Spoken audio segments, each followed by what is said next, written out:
Agora, nessa enésima parte da aula, né, de transformações de funções, eu vou falar sobre o gráfico de funções recíprocas. Tá? Esse tema é um tema de ensino superior e dos currículos internacionais. Ele não cai nos vestibulares brasileiros, não cai no Enem, não cai na FUVEST, não cai no ITA. Então, se você está procurando esse tipo de conteúdo, esse não é o vídeo para você assistir. Veja algum outro vídeo aí. Veja os vídeos anteriores dessa série. Primeiro, para saber fazer o gráfico de função recíproca, no geral, a gente tem uma teoria geral. A gente tem que saber um pouco de limite, um pouquinho, né, o princípio de cálculo. Mas o que geralmente os currículos querem é que você calcule funções racionais. Você saiba fazer o gráfico de funções racionais, onde o numerador e o denominador são polinômios de primeiro grau, tá? Então eu vou passar boa parte da aula falando sobre isso, sobre essas funções racionais. Mas antes disso, a gente precisa conhecer muito bem o gráfico da 1 sobre x, tá? F de x igual a 1 sobre x. Então vamos lá, eu vou mostrar para vocês o gráfico dessa função no décimos. Eu acho que a maioria já deve conhecer muito bem, né? Esse gráfico em roxo aqui é o gráfico da 1 sobre x, tá bom? Coisas importantes do gráfico da 1 sobre x. Tanto quando x vai para infinito, quanto quando x vai para menos infinito, o y se aproxima de zero. Né? O recíproco de um número muito grande ou muito pequeno é próximo de zero. Né? Imagina, 1 sobre 100 milhões. É um número muito pequeno. E 1 sobre menos 100 milhões é também um número muito pequeno, só que é negativo. Quando esses números se aproximam do zero, aí essa função, né, quando o número é positivo, 1 sobre 0,1 é 10. 1 sobre 0,01 é 100. 1 sobre 0,001, né, que seria esse x aqui, por exemplo, vai dar um número muito grande. Por isso que essa função tem essa carinha aqui, né? Então, essa é a cara da 1 sobre x, tá? E também, claro, quando o x se aproxima do zero por valores negativos, ela tende a menos infinito. Ó, dá uma olhada aí. Ela vai para menos infinito. Agora, se você esquecer como é o gráfico da 1 sobre x, deixa para lá, sabe? Não tem o que fazer. Para fazer o gráfico de função racional, vai ser um problema, vai ser mais difícil. Por quê? O gráfico de uma função de sua recíproca não é tão simples assim, né? Olha aí. Esse que está em preto é a função y igual a x, é a recíproca da que está em roxo. Pode ver que o gráfico não quer dizer, né?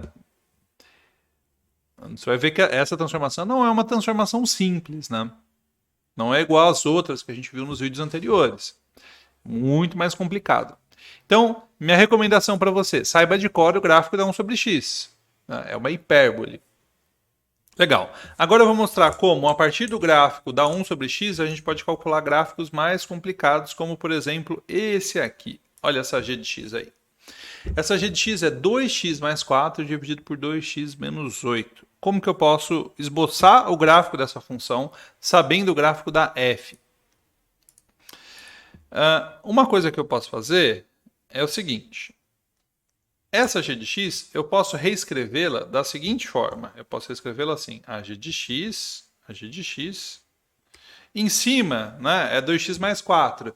Se eu quiser deixar isso parecido com o denominador, eu vou subtrair 8 e vou somar 8 em cima. Então vai ficar assim, 2x mais 4, né? Vou deixar o mais 4 aqui separado. Eu vou deixar menos 8 e mais 8. Tudo isso dividido por 2x menos 8. E aí eu separo, eu coloco um 2x menos 8 aqui. E coloco um 2x menos 8 aqui. Posso fazer isso? Posso, né? Posso sim. E aí essa g de x, eu vejo que ela é 1 mais 12 dividido por 2x menos 8, né? Ou seja, é 1 mais 6 dividido por x menos 4, simplificando. Ok. Ou seja, essa g de x, para fazer o gráfico da g de x, eu posso partir da f de x. Como? Veja bem. Veja bem o que a gente vai fazer agora, né? Eu vou usar só o resultado final, então eu vou apagar essas contas intermediárias.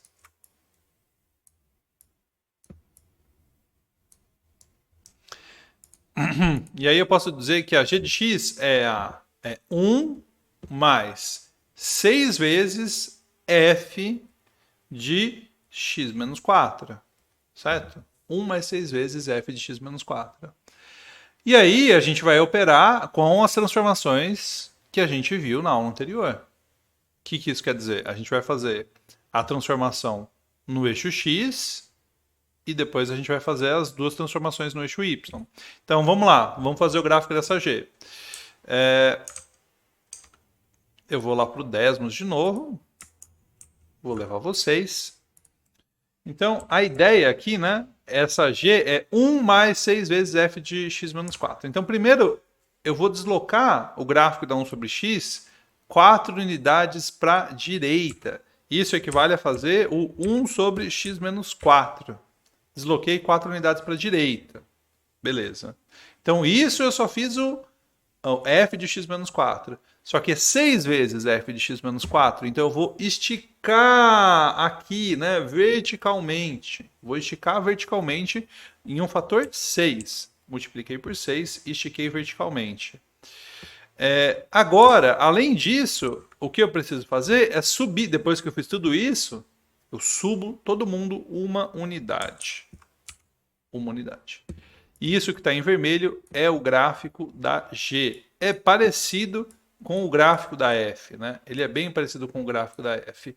Mas essa G, né, que é a 1 mais 6f de x menos 4, se a gente fosse realizar de outro jeito essa conta, a gente poderia ter um problema. Uma coisa que eu gostaria que vocês notassem, esse eixo de simetria aqui, né, que é a reta x igual a zero, o eixo y, não é bem um eixo de simetria, mas a assíntota vertical, ele vai se transformar na reta x igual a 4, né? Olha só, a reta x igual a 4 é a reta que é o eixo de simetria. E a reta, que é o eixo de simetria, não, que é a assíntota vertical. E a reta y igual a 1 vira a assíntota horizontal. Então, se você pensar bem, né, se eu apagasse os eixos, você nem notaria a diferença, só a não ser pelo stretch, né? Então, veja que aqui está o gráfico da F. E o gráfico da G, ele acontece em um eixo diferente, é só isso, né? Mas ele é muito parecido. Muito parecido, só que mais esticado. Ok, então o gráfico de qualquer função racional, eu quero que você faça desse jeito, por transformações a partir da 1 sobre x. A 1 sobre x você sabe de cor, você sabe fazer as transformações, então acabou, não tem dificuldade, tá? E a assíntota vertical, né, o ponto que o x que vai ser a assíntota vertical, que vai ter a reta que vai formar a assíntota vertical, é sempre a raiz do denominador. Nesse caso é o x igual a 4, né? E a gente viu lá no gráfico que realmente era x igual a 4, essa reta em azul. Essa é a reta x igual a 4. Que é a raiz da G. Legal, legal. Então tá bom. E o 1, de onde que vem o 1? Você pode também tentar fazer isso como uma divisão de polinômios. Dá perfeitamente para fazer uma divisão de polinômios. Tá bom? Então, assim que a gente faz o gráfico de funções racionais, que o numerador e o denominador são polinômios de primeiro grau. No próximo vídeo, eu vou falar sobre a teoria geral de funções recíprocas, então vai ser um vídeo um pouco mais pesado.